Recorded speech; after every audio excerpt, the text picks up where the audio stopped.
Hello ladies and gentlemen of YouTube, my name is Brad. This is my channel Animate Orange, where I build a lot of 3D metal models and show you how I do it. Today on the table, another one from Metal Earth, we have the Parthenon.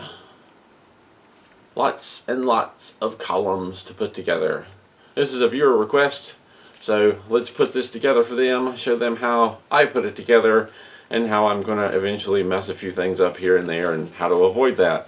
But it looks like, from initial look, I see a lot of columns and a lot of time using the dowel rod or a drill bit, shaping those over and over and over. By the time I'm done, I should be pretty good at shaping that particular column shape. Otherwise, it looks pretty simple. But I know from experience, there's probably stuff hidden in there, little details that I'm not quite seeing, and it's probably not quite as simple as I think. And this is a newer package, which has the scale on it of how difficult it is, and as you can see, we're kind of in the orange there.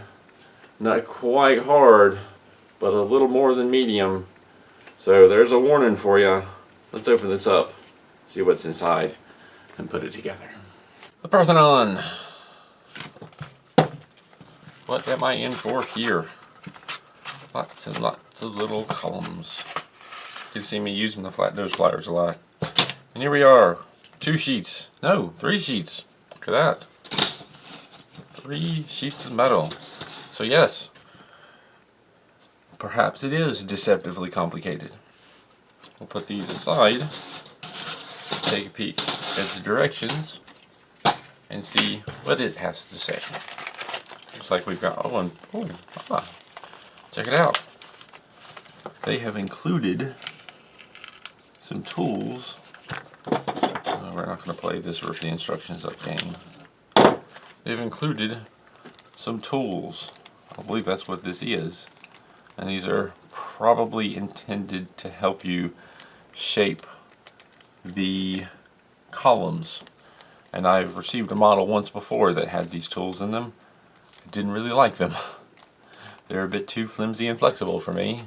So I have my own tools. But thank you. It's a nice thought, Metal Earth. Nice thought. Open this up.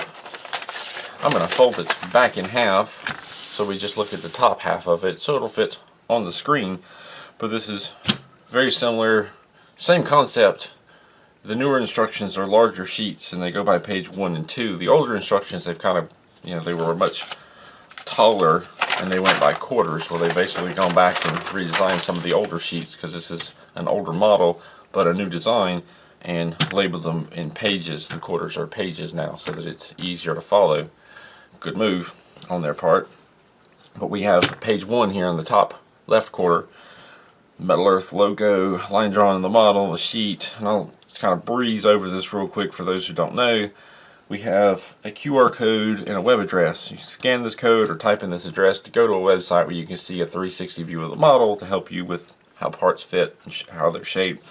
We have a sample part here with a notation about insertion tabs, insertion holes, and fold lines. Basically, tabs go in holes. Fold lines are pre-scored areas that assist in folding the part. We have a legend here. E points at an engraved or detailed side of the part. NE points at a blank or non-detailed, non-engraved side of the part. This is an attention point. It's trying to get your attention about something you need to pay close attention to. Usually it's alignment issues. Make sure these tabs point this way or these detail goes this way when you assemble the parts together so that later on it'll actually come together properly. Blue circle, when you see that by a connection point, it means to insert the tab in the slot, fold it over 9 degrees. That's a cleaner look. Green triangle means to insert and twist for a more secure but not so clean look. And there's some assembly tips and talks about tools here, but I'll go over tools that I use here in a second. And then we have one of the metal sheets. See if I can't quickly locate that one as an example. Basically, you have a line drawing of the sheet with the parts numbered so that you can easily find the parts to put the model together when you're going through the assembly flowchart. And this is an older model, so there's no color added to it for like parts. Bit unfortunate, but I don't think that'll be a big issue with this model. Over here at the start of page 2, we have the other 2 sheets. Same deal, just a line drawing with all the parts numbered. Below that starts the assembly flowchart. We start off with part number 4 in this corner times 8. So you're making 8 of these columns. Use the provided plastic stick to make the columns. You can do that, or you can use your own tool. So basically make these 8 times. There's 4 here, 4 here. They go onto this, which looks like it's part 1. So you'd clip out part 1, you'd fold these, 8 of these, and attach them here. You've got part 3 times 2, which would be this and probably this side. Part 2 times 2, this side. That all comes together to this first assembly. And this is kind of a quick condensed instructions here. Slide over to that. We've got part 6 times 2, so that's both sides. Part 5 times 2, both sides. So those 4 come together and attach to that. Then down here, part 7 sits on top. And that's the gist of it. Once you're done with 3, go down to the bottom left quarter for part. Once you're done with page 2, you go to the bottom left quarter for part 3, page 3, and just continue adding on the parts. Lots and lots more columns here. At the end of page 4, we jump right over here to, or end of page 3, we jump right over here to page 4, getting my numbers confused, and pick up assembling the last few parts. And once you're gotten to the bottom, you're done with the model. Let's take a moment to talk about tools. This is a very basic set of tools that I use in pretty much every build. I've got a very standard set of tweezers that I use very frequently. I've got some precision tweezers, another flat set here, and a couple of pointed tweezers, one of which I've ground the tip down just a bit to make it a little flatter for grabbing tabs. I have clippers that I use to get the parts off of the sheets quickly and easily. It's better than bending and trying to break them off. And then a couple of different pliers, a flat nose set and a long needle nose pliers set. They come in handy for bending in different situations. When it comes to shape and rounded parts, there are many options. I used dowel rods for a long time. I sharpened the ends of 2 of them with a pencil sharpener. These 2 are great for making cone shapes. Another option is a cheap drill bit set. This set has quite a few different sizes to choose from. Another option is a set of step mandrels. We talked about some tools. I've got some basics to get me started. I've got the metal sheets and the instructions here. Let's put this together.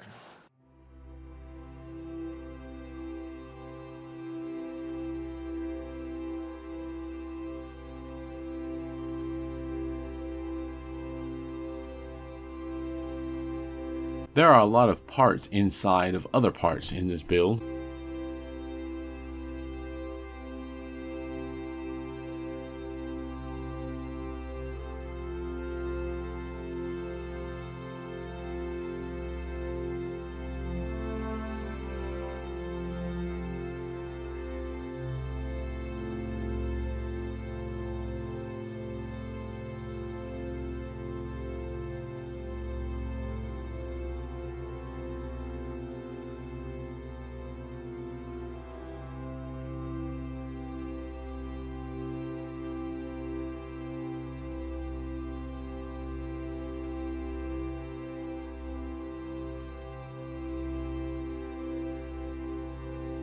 Be sure to line up parts correctly. The tabs on the side sections point downwards.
I decided to give the sticks that they include a shot. It didn't go so well. They are too flexible and parts started bending crooked. Back to my usual trusted drill bits.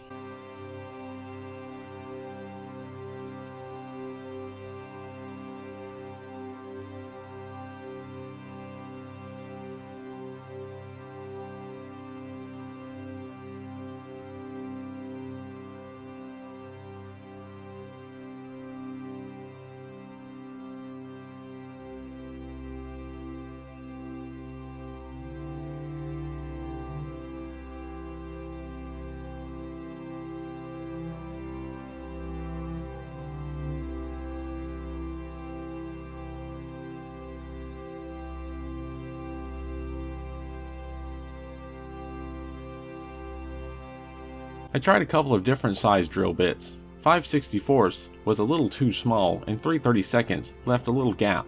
I went with 3/32 because I could easily pinch the gap closed.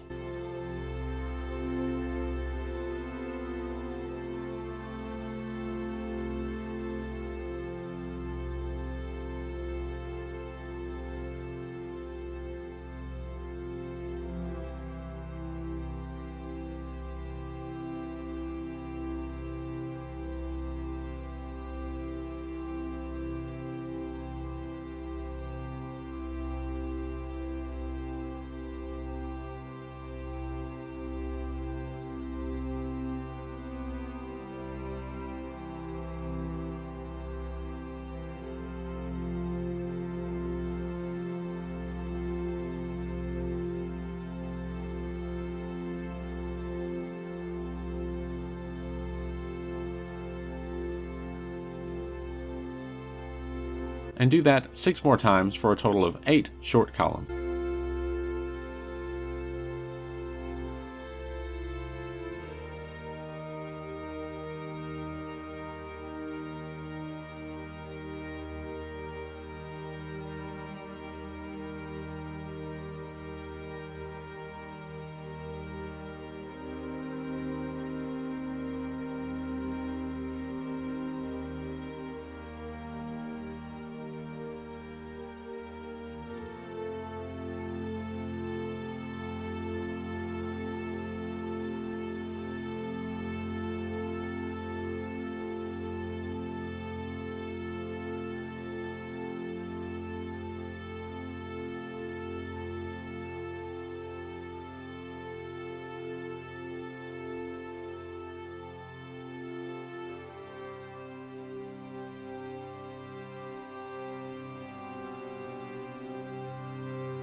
Getting all the tabs lined up for this part takes patience. I suggest starting at the shorter end and work your way across.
Gentle reminder, be mindful of which way these parts go. The slots along part 8 and 9 are along the lower edge.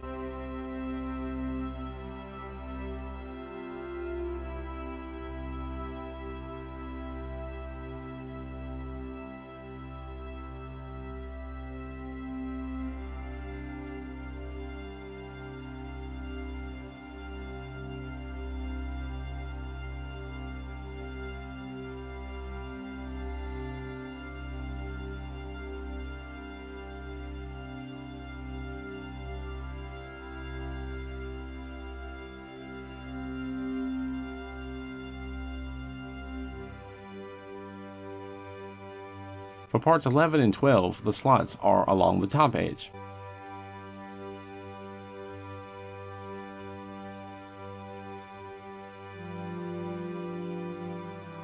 Since these parts connect to each other, I started with one of the longer sides that has slots on the end. Then I attached the two shorter sides with tabs on the ends, placing one of the tabs in the slots of the first piece. Then I added the last long side.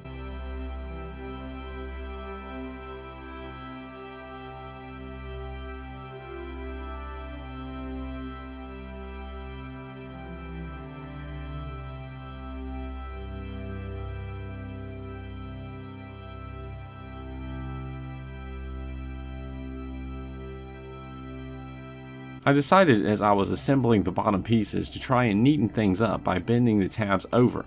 I thought of going back and bending all the tabs over, but decided against it. Many of the parts are too thin and not being held together at the corners like these parts. It would be quite challenging and a bit risky.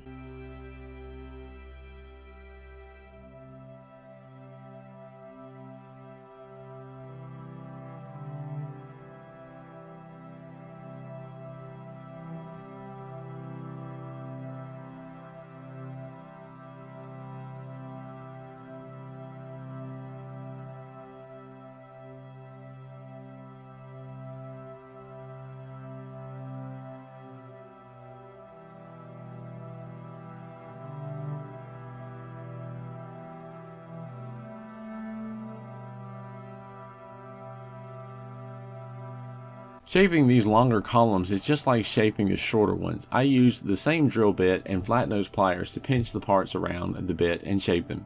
The one big difference is that one end of these columns has two tabs while the other end only has one. A singular tab points upward, and it doesn't really matter which way it goes. I decided to face all of my columns so that they seem faced inwards for a neater look.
It was about this point that I started thinking that perhaps I should have waited to put the center part in until after all the columns were on.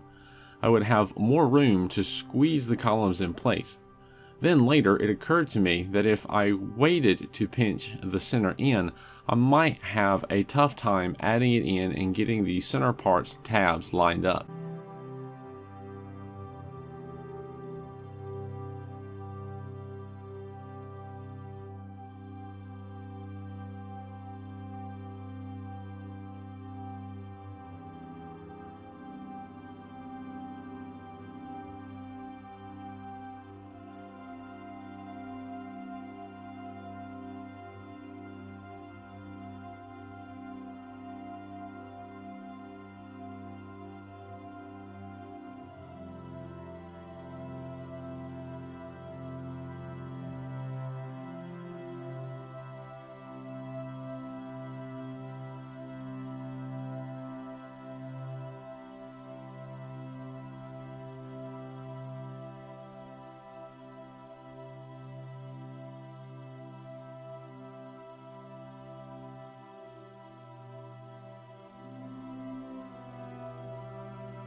At first look, part 14 seems like it would attach in any orientation. However, one corner is differently placed than the other three.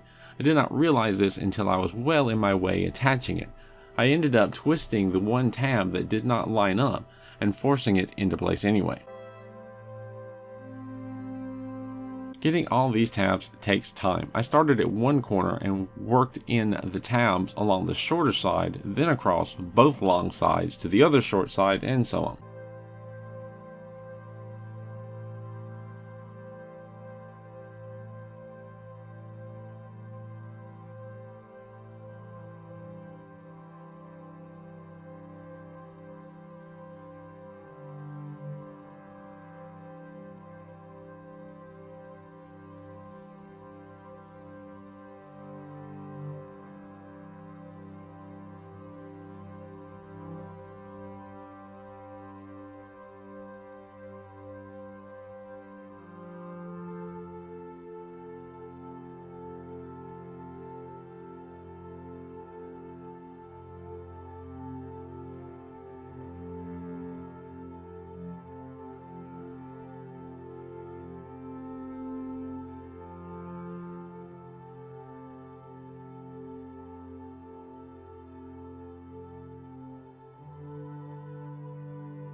I'm skipping ahead a little in the video rather than showing every single tab being placed.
Be sure to place this decorative triangular piece so that the decoration side faces the closer edge to the slots.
I didn't have the forethought like before to attach the sides in such an order to make it easier to place the corner tabs.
Finished and complete the Parthenon. And I had said at the beginning of this video how this looks like it would be a simple kit, but that can be deceptive. Well, it wasn't too bad. It wasn't as deceptive as I thought. The 3 sheets were mostly these unending 40-some columns that we had to put on, but it wasn't really challenging. It did take quite a bit of time. I recorded 2.5 hours worth of build time. Now, it took longer than that because there was a point where I stopped the camera as I clipped out a bunch of these columns, because what I expected was to spend a lot of time bending and shaping columns. What I didn't expect was the amount of debris from the little bitty lines that connect all of these parts All of these columns are inside the frames of several of the other parts, and all of those thin little lines that I had to clip and trim off of each column that made for a big mess of little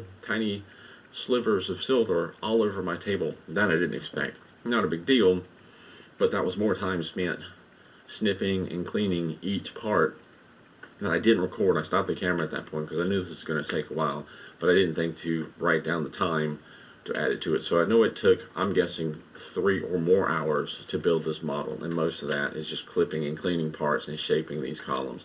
The rest of it's not that complicated. Really not that difficult to build. They have it listed as kind of a little more than medium high, sort of. I see where they're coming from because of the amount of time involved in building this kit and the amount of patience involved in doing these columns over and over. But as far as challenging shapes, as far as difficulty in getting parts put together, that was on the low side. You're doing the same shape over and over again, and after a while you're going to get the hang of it, and it's going to go by quicker. If you have to take a break from the monotony, that's fine. That can help you out. But as far as it being difficult to make the shapes, to fit the parts together, that's on the easy scale. As far as the time involved of shaping these parts, that is on the more difficult scale. So when it comes to rating a model as difficult or easy, in my mind there are different sections of that difficulty, and this one overall falls in the medium range to me, just because the time involved is longer than expected, but the difficulty in making the shapes is on the low side. That's my opinion.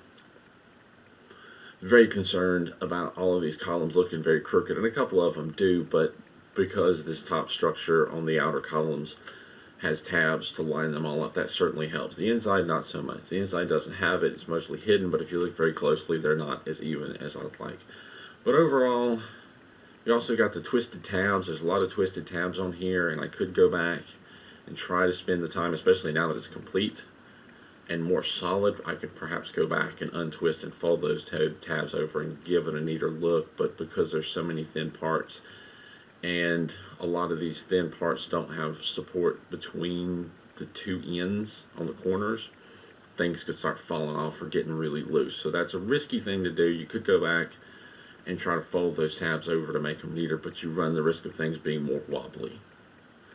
So make up your own mind how you want to do that. I'm just going to leave it as it is right now, because it's twisted tabs are not the prettiest thing, but it's not too bad. The other detail to it, it looks pretty cool. I'm happy with it the way it is. So that was a fun, somewhat challenging build. Not overly difficult, but time consuming, but worth it. Really cool. Looks better than I expected. I'm pleased with the end result, and not frustrated with the build. I'll leave it at that. As always, if you have any questions or comments, feel free to leave them down below. If you enjoy these videos, consider becoming a Patreon supporter. You can check out a link in the description down below or at the very end of this video. Thank you for watching, and keep on keeping on.